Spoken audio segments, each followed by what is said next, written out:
Thank you. So are there any questions today? Any kind is okay. Master, why you come and doing that bowing morning time? Because you are too old to do it. You have to take care of your body, I think. Why did you do that? It's like she said, just do it.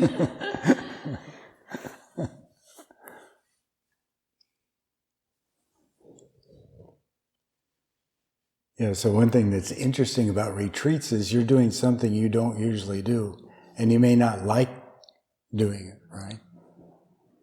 So, like this retreat is quite long. It's 13 weeks long, and now we're beginning the 9th week, So some of us have been here for 9 weeks, and some just came. They're exactly the same because it's always right now. But it's interesting from a practice point of view, like what she was talking about. Once she confronted the situation and then just did it, she realized something, right? You get some wisdom from it. So, I don't know, I've done lots of Gyalchins. But one thing I always noticed, it always took me, this is just my personal karma, it took me about 18 days to kind of like settle into the retreat. So that's about 3 weeks. So after the first 3 weeks of the retreat, it's just a cruise, and at the beginning when you're first here, my knee hurts, my brain hurts, the lights are too bright, heating isn't warm enough, blah, blah, blah. Your mind is going around like that. But after you're here for a while, it'll still do all that stuff. You can just kind of let go and fall into the situation. So lately I've been thinking the shortest retreat that you can do and still call it a retreat is 90 days. And the longest retreat that you do is a 1-day retreat. So you know why, yeah? Right. It's because you're still fighting it. You're not just doing it. So after a few weeks, you'll experience that just doing it, right? Without attaching to the situation. So everything in Buddhism is like that. You just do it and help the world.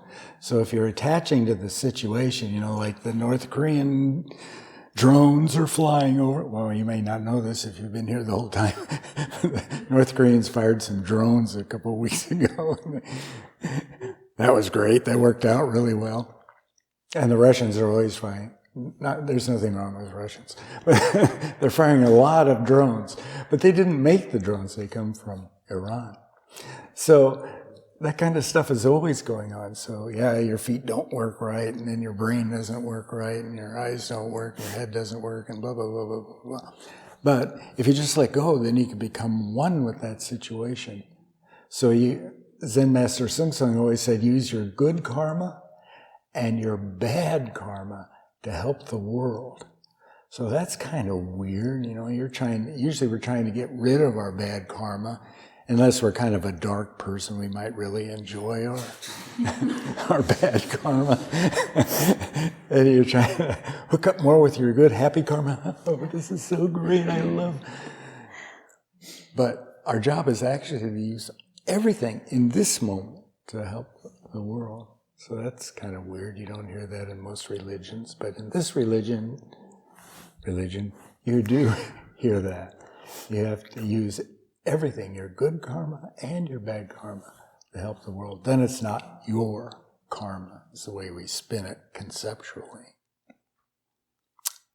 So any questions now?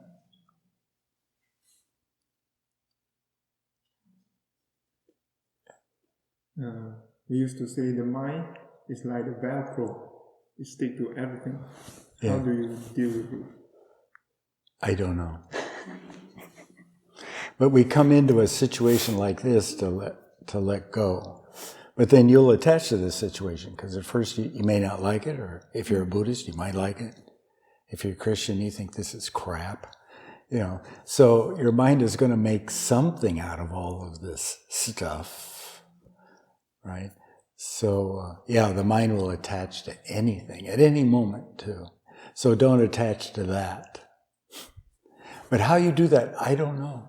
Did you ever notice that you read instructions for meditation? They don't actually tell you how to do it. They say, well, you put your legs like this, and your cushion is not too high and not too low. And well, so what? But once you sit here for 90 days, then, okay. then you kind of get it, right? Because it is about letting go and then using what you have to help the world in this moment. So that's what Zen Master Sung Sung called moment world. So if you live in this moment world, you're not concerned about, oh, my arches are too high. Oh, no, it's icy. Oh, no, here comes another North Korean drone. So that's the experience that you get from forcing or sticking yourself in this situation. Because there's a lot of people here, although it's still only 27 or 28 or something. So you think, how many people are in the world? A lot. And what are they up to? Moment to moment to moment to moment. Right? So we come here with a particular kind of intention. It isn't to prove to ourselves how tough we are, right? We're doing it to find our true selves and help the world. So that's very simple. It's not very satisfying to your attachment mind. But your attachment mind can spin it, I did a 90-day retreat. Your mind can do that. It can do anything to anything. So that's why it's important to just let go. Don't fight with it. If you start fighting with your like and dislike mind, I'll guarantee one thing, you'll lose. That's for sure. So just do it, like she said. She said it all, actually. My answer is redundant. You just do it. Then you get it. Thinking, you just get a headache. We've all had thinking headaches, yeah? My whole life has been a thinking headache. You just let go, then you do it, and that's it. There's nothing special going on. Although we really love to talk about this as being special. Boy, this is so special. I mean, look at that altar. That's really special. Okay? That's all I know. Actually, you can only experience it. You can't understand it. And anybody telling you about it, her talk is very good, but it doesn't help me. I don't have that problem. In fact, I think this winter is really warm here compared to where I'm from.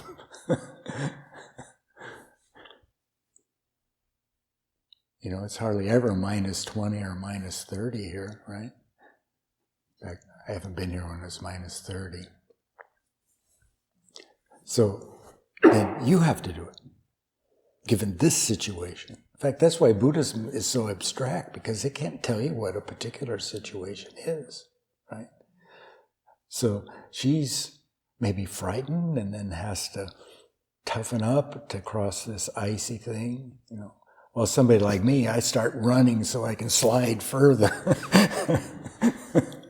So you don't know what the situation is to anybody at any one time.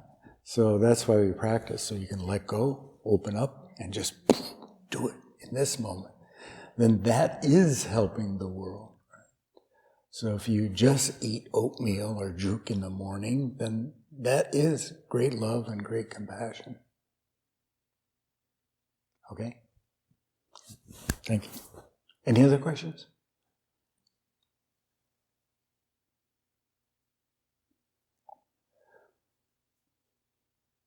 I have a question. Yes. I read a line in Zen Master Song San's book saying that train our mind to be as fast as the space, but also as meticulous as the tip of a needle. So what does that mean? So every word is wrong. So if you're trying to teach Zen, you just massage the words so that they are, I don't even know what I would say, informative about letting go, right? So if you think your mind is supposed to be broad and clear as space, then you're going to get attached to that idea, and then you're going to think, well, my stupid brain is like just focusing on, what does this say here, Valapo or something. So so then the opposite of that is sharp as a needle. Okay, so that's Valapo. All right? So you're just using these words to let people let go, including yourself, of attachment to a particular idea, that things should be a certain way. So if then you completely let go, you can become one with this moment, whatever that is, right? Maybe you're drinking soju with a friend, or maybe you're at the church praying to God. Doesn't make any difference, you just do it. If you just do it, then there isn't any. And then you can help yourself and all the people around you. So that's why usually they talk about big opposites like that. Those are big opposites. Yeah. One time somebody said to Zen Master Sungsan, if you keep talking like that, you're going to go to hell. And Zen Master Sungsan said, yeah, that's right. And I'll start a Zen center in hell. So what that means is, don't attach to any words. You use the words in the situation to allow people to let go, help people let go, let go, let go.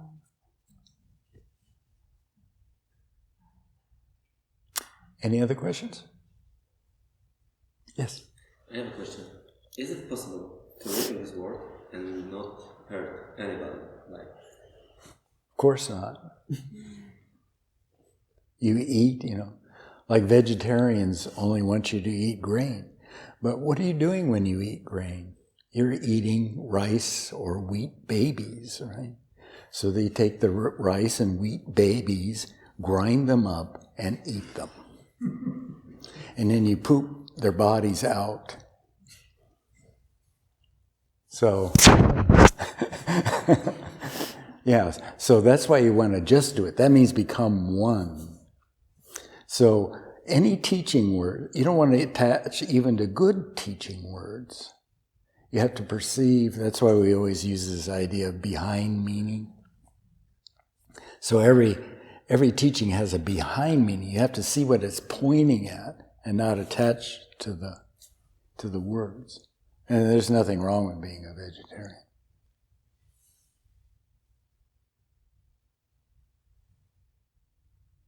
I was reading an article about grain the other day, and so where I come from produces even more grain than Ukraine. Anyway, it used to be that long time ago, I was talking to you, we were talking about this, I think, a long time ago, wheat was a tall plant. But if wheat is a tall plant, that's really bad, because what happens, the grain is so heavy that the plant will fall over easily, and if the grain is laying on the ground, then you can't harvest it with a harvesting machine and sell it. So they've bred grain like wheat right now to be much, much shorter. So now I notice, like driving around the Czech Republic, they raise a lot of wheat in the Czech Republic, and it's only about this tall. So I was looking at it, I was thinking, wow, that's really weird, because all I can remember from when I was a kid was that wheat is, it's not this tall, it's like this tall. But all their wheat is standing up, even just as it's turning gold color and it's time to, right? So things are always changing, and you have to figure out how to use this situation, whether you think it's good or bad, to help the people.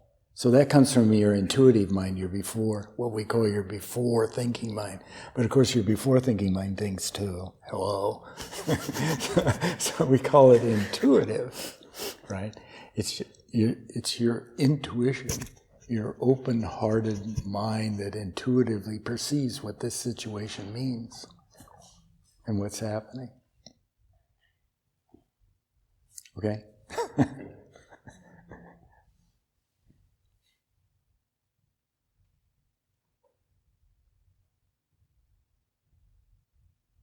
Any other questions?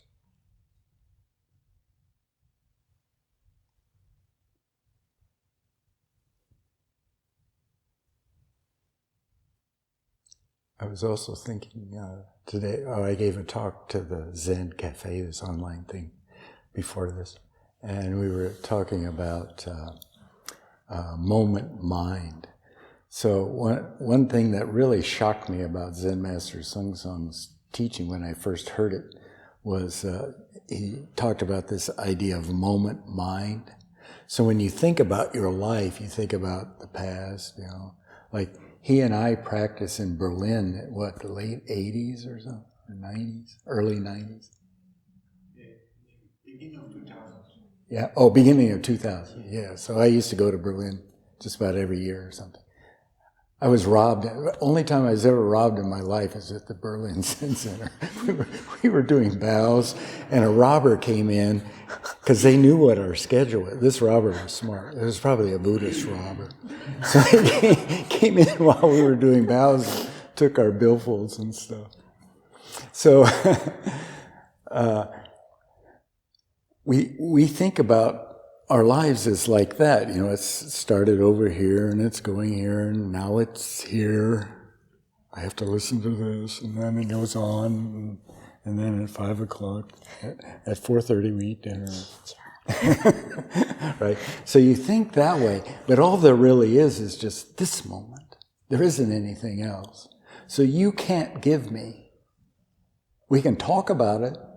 We can feel good about it and feel bad about it, but you can't give me 1 second of the past, right? Nobody can, right? You can't. It's impossible. And the same thing is true of the future. We can worry about how icy it'll be on the hill later, but you don't have that, and you can't give it to me, but you can think about it, right? So what you're left with is just this moment, but that's already going by, right? So that's what Zen Master Sung Sung called moment world, and that's taken from the Diamond Sutra. Past mind, you can't hold on to it. Future mind, you don't have it because it doesn't exist even. And present mind, well, that went by. Right? So it's always like that, moment to moment in your life. So where we really live is moment mind, which is just now, right? So, if you ever had a Konan interview where we're always hitting the floor, you think, well, that's an idiot thing to do, It's so stupid. But actually, it's pointing to what your life is. That hit is your life. But then you're thinking, no, it's not, because it already happened. It kind of echoes in this room a little bit, but, that isn't very satisfying. It's just stupid, right? But it gives you your life, which is just then, right? Just this moment. So that's all there is, but of course that already went by. So that's what he called moment world. But usually we think we live in a different world. It's kind of interesting for about a second. So mostly what you're trying to attain, there's nothing wrong with thinking about the past or the future, but usually we're attached to it, right? Like you have fear if in this moment you see ice in front of your face, and if I see, what would scare me?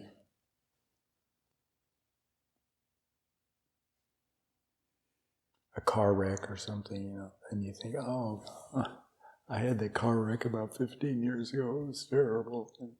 So you're always in that kind of situation. So practicing Zen is about letting go and coming back to just now. In fact, all meditation techniques are like that, but you will get attached to a particular style when really it's just trying to bring you back to just now. So whether you're chanting some Tibetan sutra that takes 3 years to chant, or you're or you're sitting here clicking your teeth together, they're exactly the same. They have exactly the same intent, but you make something out of it.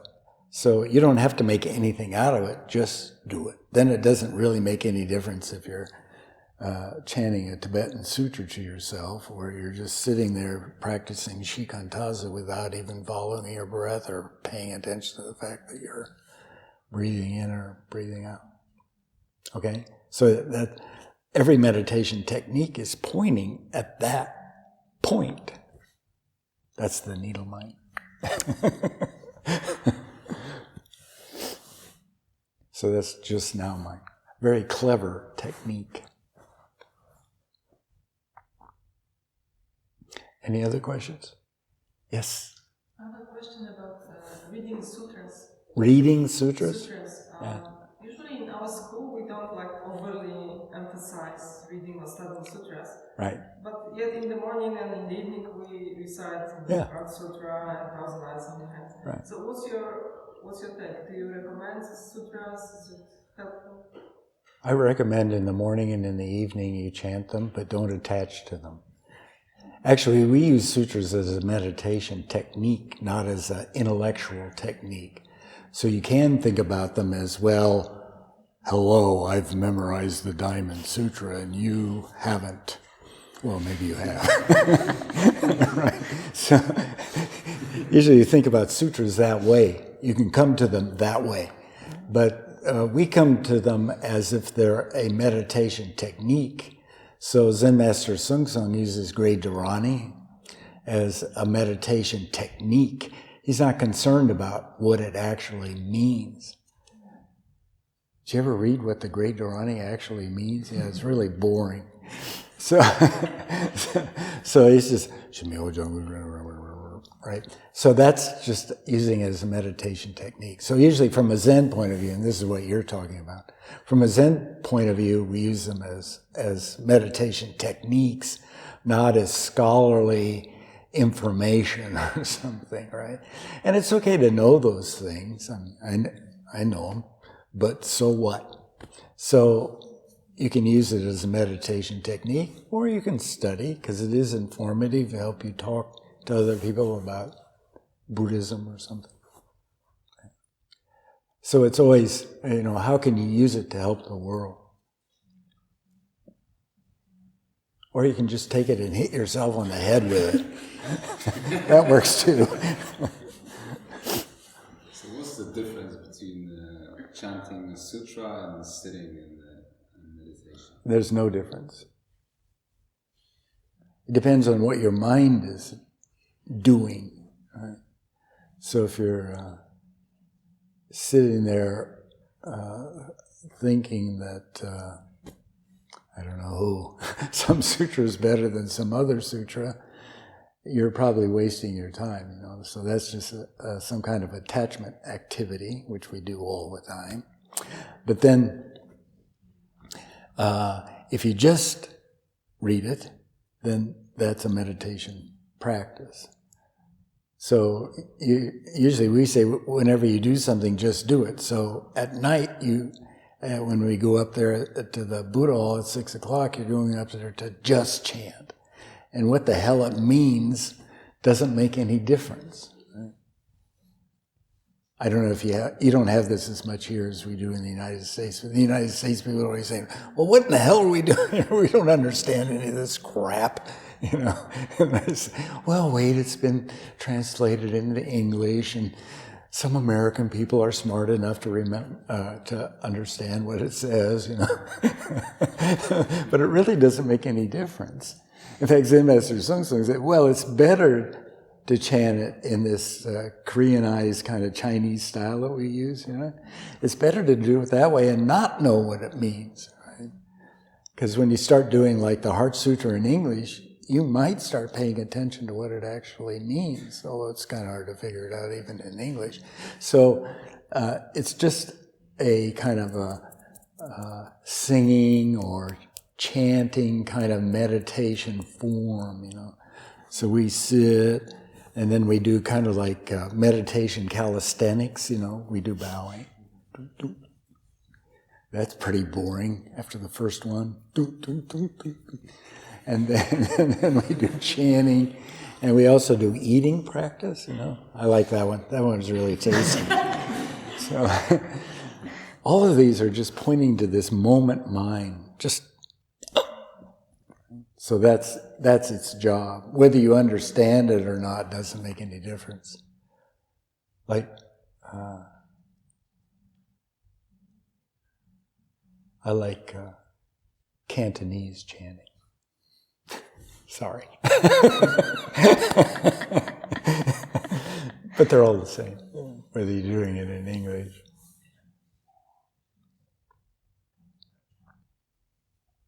Any other questions? Yes. So, thinking in general is not a good idea, like thinking too much about stuff, but I know that also this question appeared before, like how can you do things without thinking, how can you plan a trip, how can you do, so it must be different kind of thinking. So right. I also realized that if I'm in some stressful situation, after the situation, through thinking, it's a chaotical way of thinking, but somehow it helps to realize what happened. Yeah, of course. And so it looks like there is a different thinking. Right. It's all about attachment and non-attachment. Yeah. So your mind is made to think. That's not good and that's not bad. Actually, it's probably good most of the time for us. So the question is, do you attach to the thinking or not? Right? So I can look at her and say, oh, she's Malaysian, but she's not Malay, she's Chinese. So I can think that.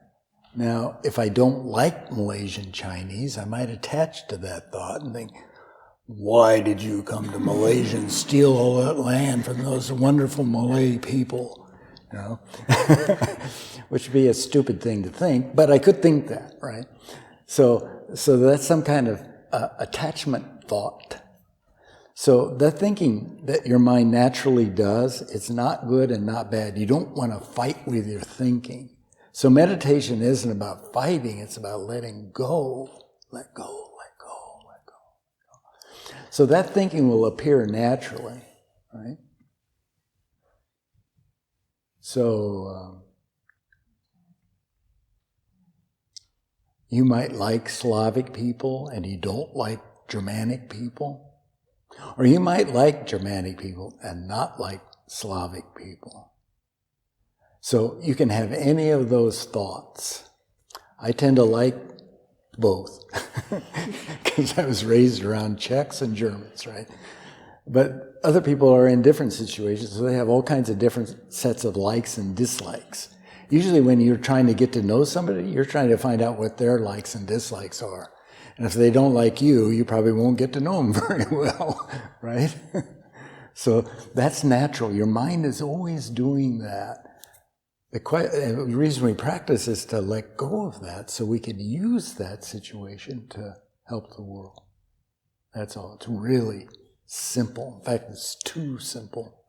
That's the problem with Zen. People are always trying to make Zen complicated, right?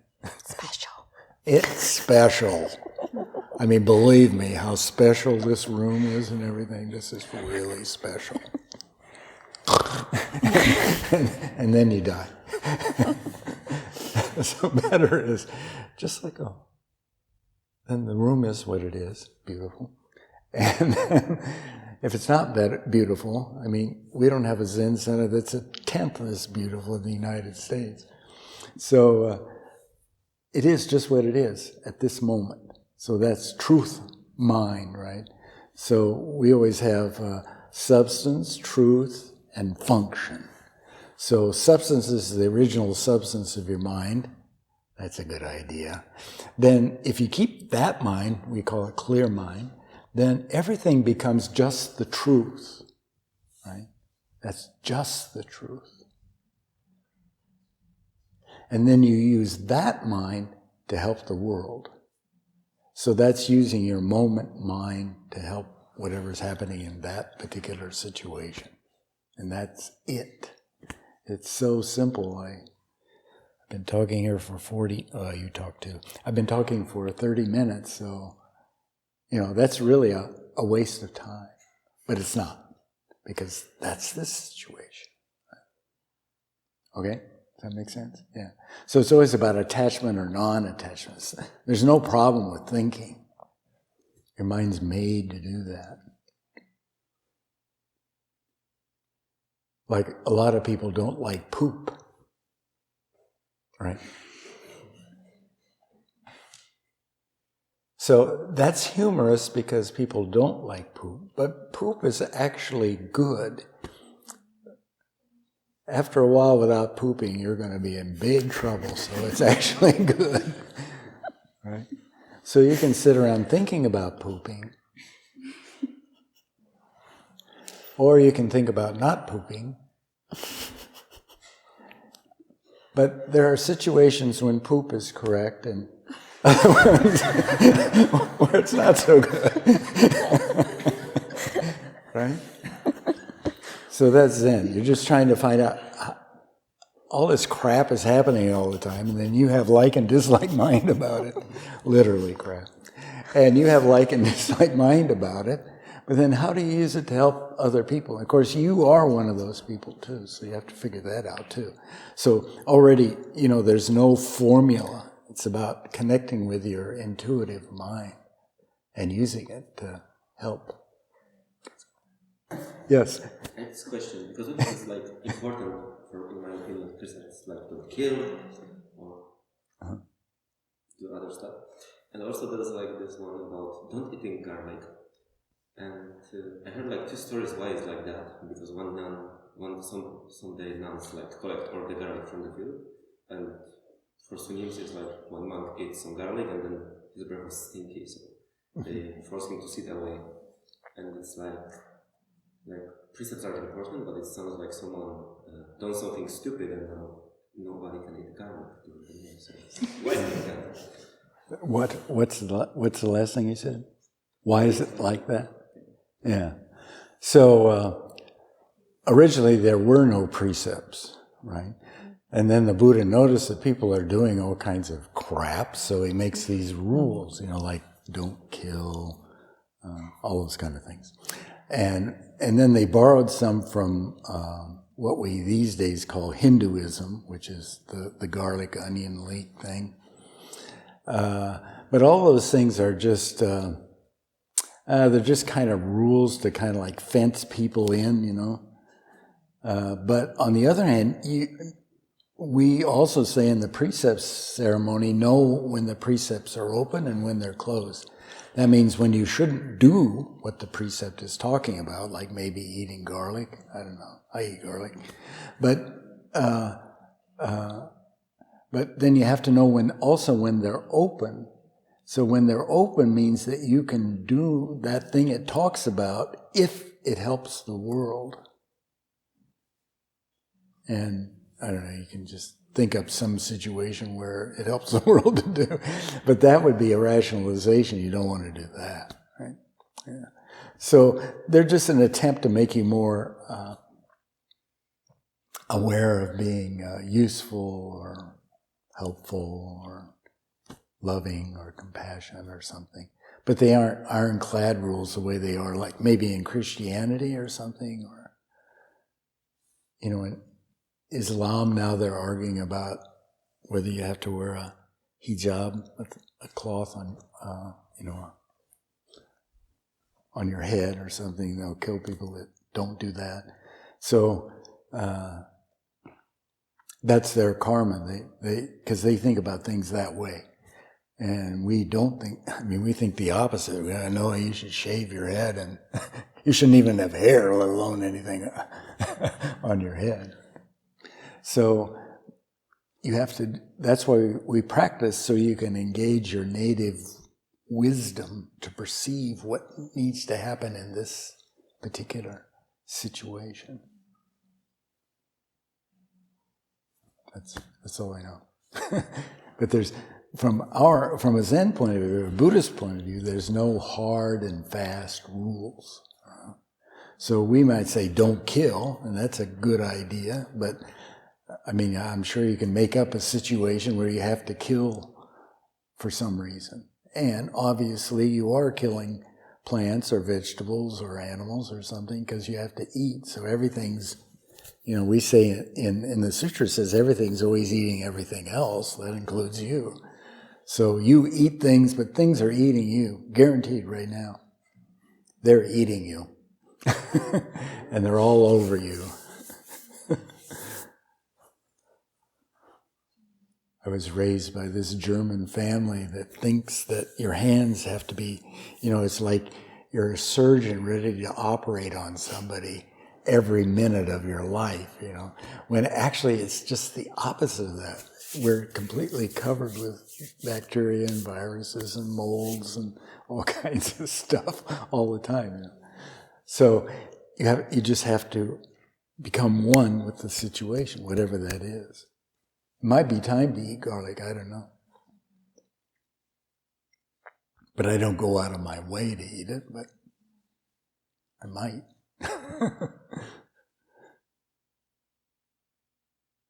Any other questions?